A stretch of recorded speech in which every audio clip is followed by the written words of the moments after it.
Eylem Hanım merhaba. Merhabalar. Öykücüğüm merhaba. Kaç tane? Benim de bir 12 yaşında, bir 10 yaşında, bir de 2 yaşında 3 tane ellerinden öper oğlum var. Öykü için üstümüze düşen ne gerekiyorsa yapalım yani hem devlet olarak hem ben sosyal medyadan da yani donör ve kan bağışı kampanyası konusunda da ben de çağrıda bulunacağım. Ama bizim yapacağımız ne olursa her zaman bizle irtibat kurabilirsiniz. Teşekkür ederim. Çok önemli. İnsanlar kökücü bakım konusunda yanlış fikirlere sahipler.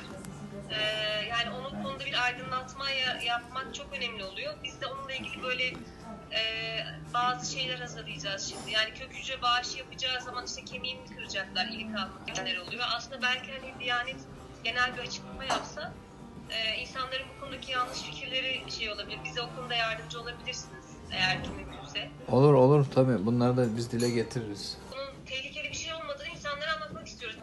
Tamamdır. Yani biz üstümüze düşen ne varsa yaparız. Yapmaya da çalışırız. Biz Almanya'dayız şu anda. Berlin'deyiz. O yüzden belki hatlar da çok iyi olmayabilir. Görüşmek üzere. Çok selam ediyorum. Evet. Çok sağ olun. Çok teşekkürler. Görüşmek üzere.